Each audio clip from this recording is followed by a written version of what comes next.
अस्सलाम वालेकुम। Exercise 2.5 question number 2 का फर्स्ट पार्ट। इसमें हमने डेरिवेटिव फाइंड करना है, differentiate with respect to the variable involve. जो वेरिएबल क्वेश्चन में है उसकी के लिहाज से डिफरेंशिएट करना है। तो फर्स्ट पार्ट है, इसको हमने सपोज कर लिया y के इक्वल। अब राइट हैंड साइड पे जो क्वेश्चन में वेरिएबल इन्वॉल्व है वो वेरिएबल है x। तो हमने इसका डेरिवेटिव लेना है, डिफरेंशिएट, इसका डेरिवेटिव फाइंड करेंगे with respect to x। y का डेरिवेटिव हो गया dy ओवर dx।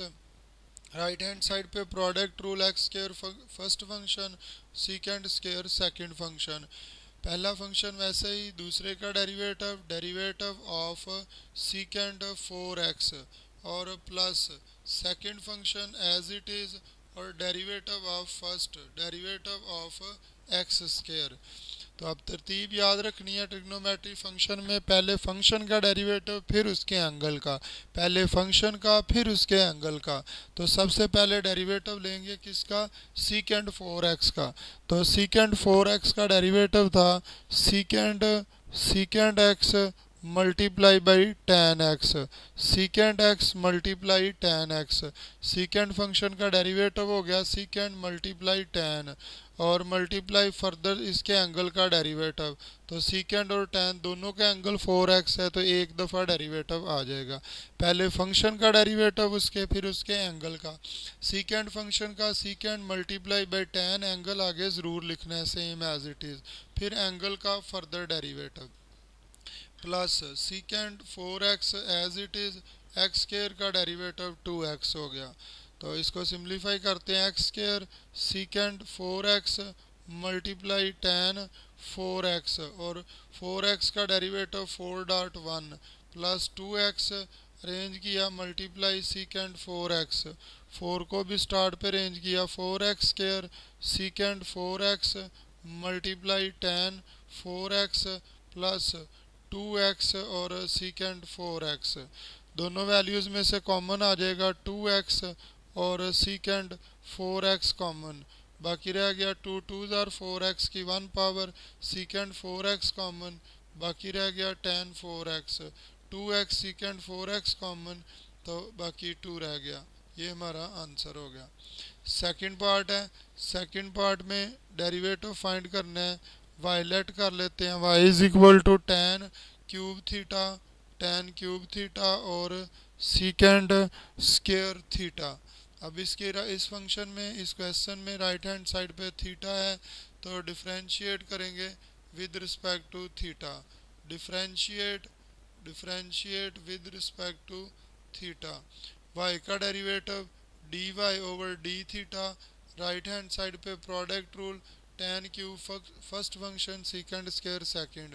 पहला फंक्शन वैसे ही tan cube theta, derivative of second derivative of secant square theta plus second function as it is secant square और derivative of first ten cube theta का derivative. Derivative find करेंगे, तरतीब mind में रखनी है, पहले फंक्शन का फिर एंगल का। पहले फंक्शन का डेरिवेटिव सीकेंड स्क्वायर, इस पे पावर है, पावर रूल, पावर पहले पावर में से एक कम मल्टीप्लाई जिसकी पावर उसी का डेरिवेटिव। तो पावर किसकी है, सीकेंड की, तो मल्टीप्लाई डेरिवेटिव थीटा के लिहाज से सीकेंड थीटा का और plus secant square theta as it is और derivative tan cube, power rule, power पहले पावर में से एक कम मल्टीप्लाई जिसकी पावर उसी का डेरिवेटिव। तो पावर किसकी है, टेन क्यूब थीटा, टेन की पावर है, तो डेरिवेटिव थीटा के लिहाज से टेन थीटा का। अब ये ब्लू वाले फंक्शन हैं, इनके साथ अभी डेरिवेटिव है, तो इनको मज़ीद सोल्व करना है जब तक डेरिवेटिव ख़त्म नहीं हो जाता। टू टेन की पावर हो जाएगी थ्री थीटा और सीकेंड की वन पावर। अब सीकेंड का डेरिवेटिव, सीकेंड फंक्शन का डेरिवेटिव है सीकेंड multiply ten, सीकेंड multiply by ten, सीकेंड function का डेरिवेटिव हो गया सीकेंड मल्टीप्लाई बाई टेन और एंगल का डेरिवेटिव फर्दर, थीटा एंगल है तो थीटा का डेरिवेटिव रह जाएगा आगे, प्लस थ्री स्टार्ट पे लिख लिया सीकेंड स्क्वायर थीटा टेन की पावर टू थीटा और tan फंक्शन का डेरिवेटिव सीकेंड स्क्वायर हो गया, tan फंक्शन का डेरिवेटिव सीकेंड स्क्वायर हो गया। फिर इसके एंगल का फर्दर डेरिवेटिव, एंगल है थीटा, थीटा का derivative with respect to theta. तो अब मज़ीद इसको सिंप्लीफाई करते हैं। तो 2 tan की पावर 3 और ये 1 आगे tan की पावर है, 4 पावर हो गई secant multiply secant, secant square, theta का derivative with respect to theta 1 plus 3 secant square और सीकेंड स्क्वायर, सीकेंड की पावर 4 थीटा और tan स्क्वायर थीटा, थीटा का डेरिवेटिव थीटा के लिहाज से 1 हो जाएगा। अब कॉमन ले लेंगे यहाँ से tan स्क्वायर थीटा और सीकेंड स्क्वायर थीटा, बाकी रह गया 2 tan की 4 पावर थी 2 पावर रह गई और प्लस 3 सीकेंड की 4 पावर है 2 पावर कॉमन हो गई और tan स्क्वायर जो है वो भी कॉमन हो गया। तो ये हमारे पास आंसर आ गया क्वेश्चन नंबर 2 के सेकंड पार्ट का।